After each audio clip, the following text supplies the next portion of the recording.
Hey guys, today I wanted to talk to you about how our words can be magic and how they can influence our life and what we're getting and what we're seeing in life. Now, you can call it magic, you can call it psychology, you can call it science, you can call it whatever you want. Same dang thing, different name. I like to use the word magic.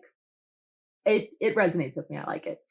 But when you think about it, what we are saying is what we are bringing into our existence. We do this because it's what we're noticing more of. So it's almost a self-fulfilling prophecy with what we're speaking. Now, I don't just mean what you speak out loud. I also mean what you're saying to yourself in your own head. I think that one's even more important a lot of times.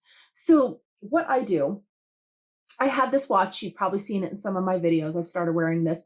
I had my beads I was wearing all the time to remind myself of certain things I want to embody more in my life.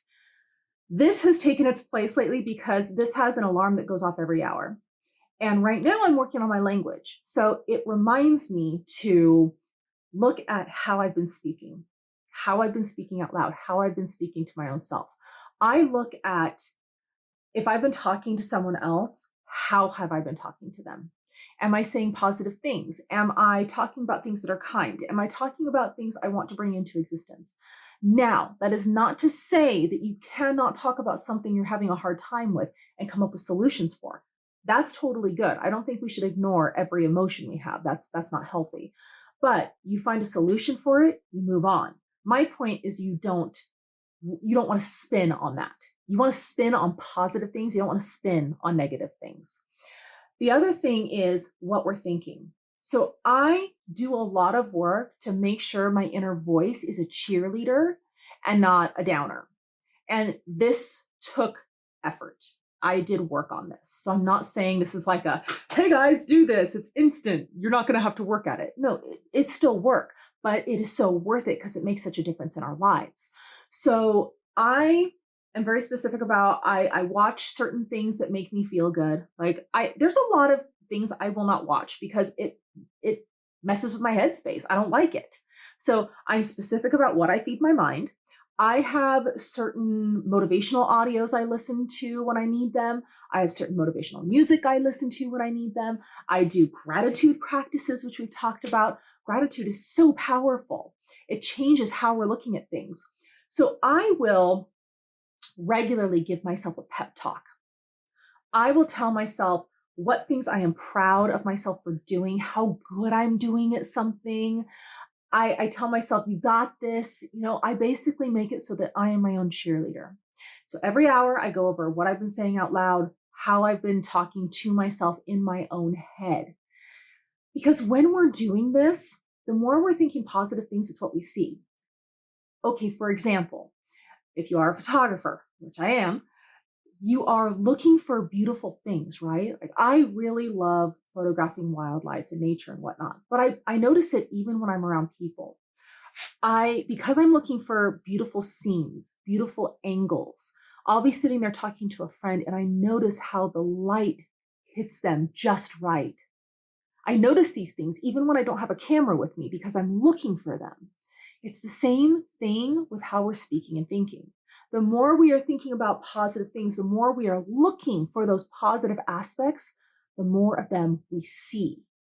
So it's kind of like they said when you think about a red car, it's amazing how suddenly you see a whole bunch of red cars. So, but I want you to pay attention to your words in your head and what you're saying out loud. What are you talking about? It gives a really good